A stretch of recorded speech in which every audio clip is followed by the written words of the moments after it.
राधे राधे दोस्तों। धार्मिक मान्यताओं के अनुसार जो आमलकी एकादशी व्रत कथा का पाठ करता है उसे हर काम में सफलता मिलती है।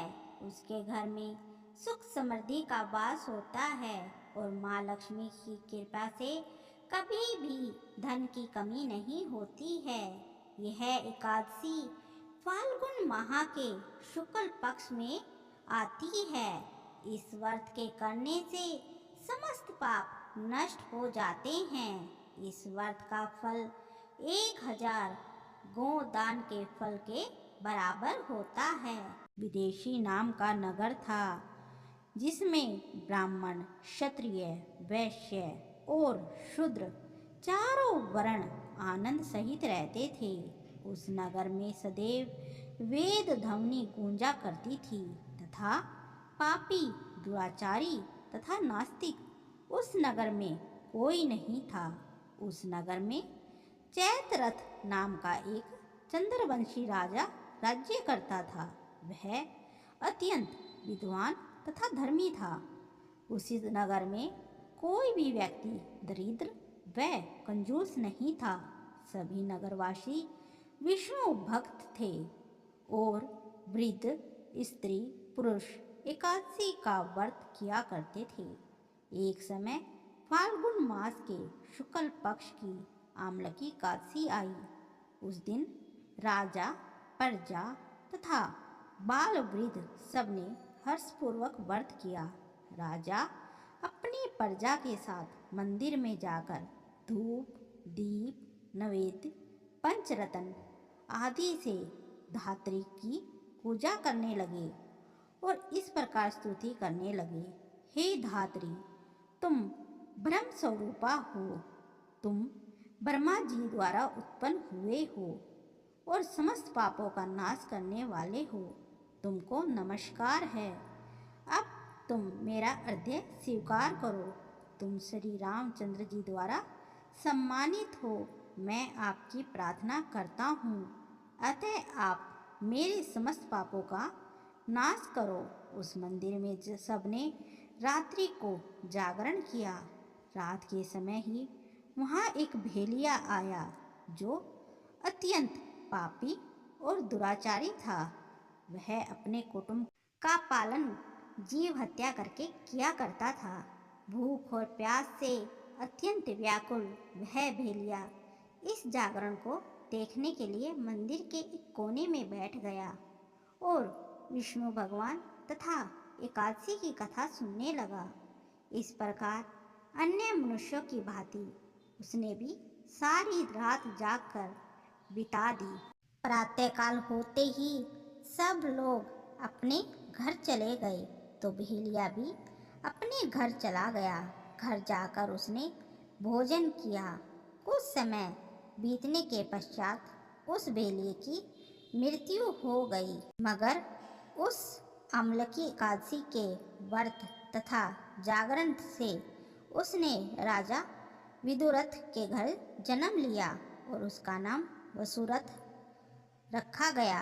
युवा होने पर वह सेना के सहित धन धान्य से युक्त होकर 10,000 ग्रामों का पालन करने लगा। तेज में सूर्य के समान, कांति में चंद्रमा के समान, वीरता में भगवान विष्णु के समान और क्षमा में पृथ्वी के समान था।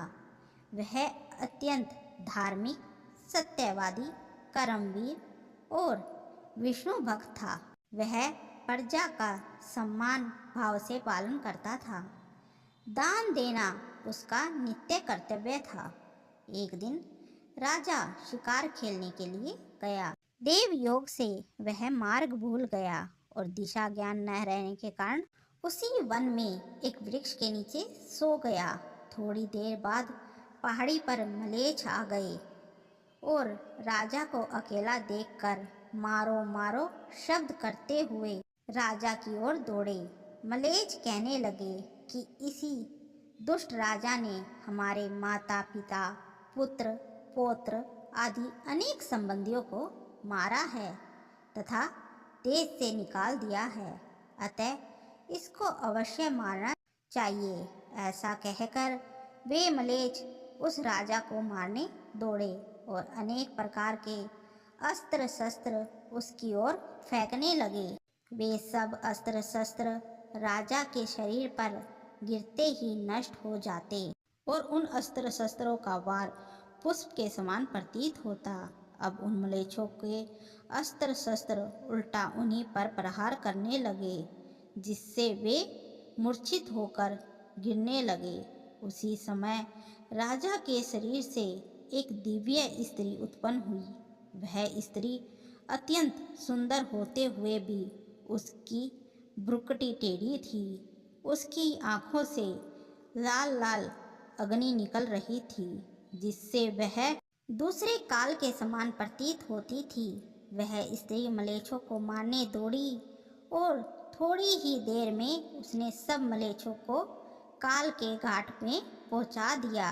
अब राजा सोकर उठा तो उसने म्लेच्छों को वहां पर मरा हुआ देखकर कहने लगा कि इन शत्रुओं को किसने मारा है? इस वन में मेरा कौन हितैषी रहता है? वह ऐसा विचार कर ही रहा था कि आकाशवाणी हुई, हे राजा, इस संसार में विष्णु भगवान के अतिरिक्त कौन तेरी सहायता कर सकता है? इस आकाशवाणी को राजा सुनकर अपने राज्य में आ गया और सुखपूर्वक राज्य करने लगा। महर्षि वशिष्ठ बोले कि हे राजन, यह अम्लकी एकादशी के व्रत का प्रभाव था। जो मनुष्य इस अम्लकी एकादशी का व्रत करते हैं वे प्रत्येक कार्य में सफल होते हैं और अंत में विष्णु लोक को जाते हैं। धन्यवाद दोस्तों। अगर आपको यह कहानी अच्छी लगी हो तो हमारी वीडियो को लाइक कीजिए, शेयर कीजिए और हमारे चैनल को सब्सक्राइब कीजिए और आने वाली वीडियो को देखने के लिए बेल आइकन को प्रेस कीजिए। धन्यवाद। राधे राधे।